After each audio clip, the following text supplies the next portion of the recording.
Alright, what we have here is a Victorinox Swiss Army Mach 3. I'm going to show you how the chronograph works and how to reset it as well. As you can see, the time is 2:21 and no hands are ticking. The minute hand is actually moving on its own, but it's moving little by little. It doesn't tick, but it moves smoothly, very slowly by the minute. The chronograph hands and as well as the second hands are all pointed at the 12 o'clock position. The second hand, there's actually two second hands. One is white and one is yellow. The white one is for keeping, is for the chronograph function, and it ticks for every second. The yellow hand is also for the chronograph function. It only ticks when it counts the minute. So it only works, or it's only supposed to work when you use the chronograph function. The chronograph basically is a stopwatch.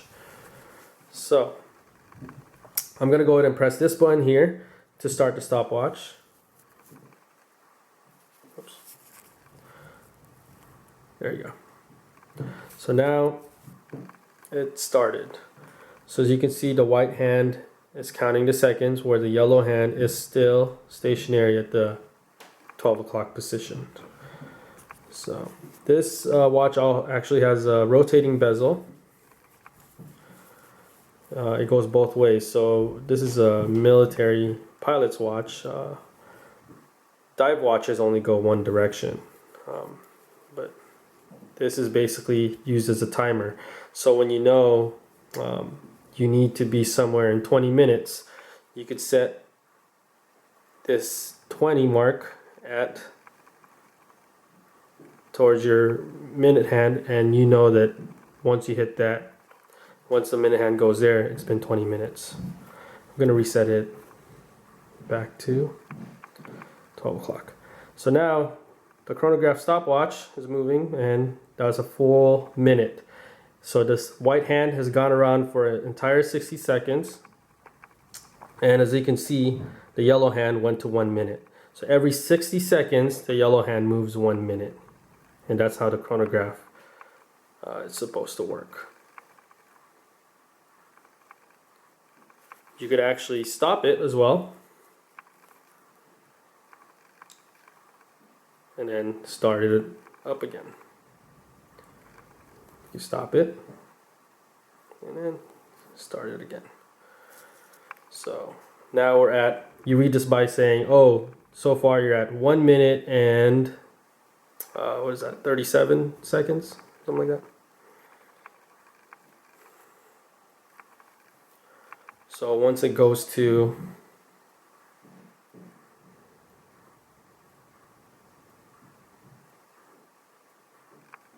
the 60-second mark, the yellow hand should click 1 more to 2 minutes. There you go. So now you're at 2 minutes and 4, 5, 6, and so on. Now to reset the stopwatch, you just have to press the start and stop button again, and then press this top button to reset it. All the hands should move to 12 o'clock.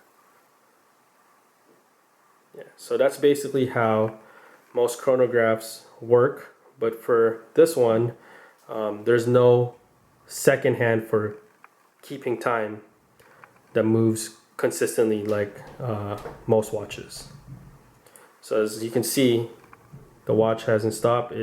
This video has been what, 4 minutes now, so we're at 2:25.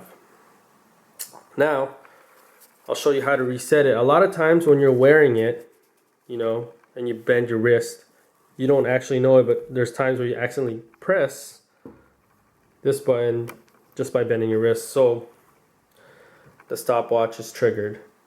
And a lot of times, I'm not exactly sure how much the maximum amount that it'll actually keep time as far as the chronograph goes, but let's just say that it hits its maximum and it stops A lot of times the second hand will be here or here or here or anywhere in the dial. Even after you reset it, it doesn't go back to 12 o'clock. A lot of times this white hand does the same thing. It might be somewhere else and not at the 12 o'clock position. So this is how you actually, this one is functioning okay. So this is how you basically reset it. So you have to pull the crown. Once you pull the crown, you can go to 2 different stages. The first stage of pulling it, when you press this button in the bottom, you can see that this chronograph hand right here is moving. If I hold it down, it's gonna stay. Yeah. So you want to just reset it by keep pressing it until you hit the 12 o'clock mark. If you do this one on top, it should be the yellow hand. So if your watch was stuck, the yellow hand was stuck there, and even after resetting, all you have to do is pull this crown once and then press this until you reset it to 12 o'clock. Now if you want to reset the white hand in this, you have to pull it all the way. So I pressed it down and pull it all the way. So that was 2 clicks. You press this and the white second hand moves. So then you want to keep it at 12 o'clock. Then you press this and that hand moves. And that's basically how the chronograph works, and that's how you reset it. A soft reset and a hard reset as well for this watch. Again, this is a Swiss Army Victorinox Mach 3. This one has a polished bezel, so it's a little shinier than the stock model, and it comes with a NATO strap. This is my brother's watch that I borrowed. I'm recording a video to show someone how to reset their second hands. There you go.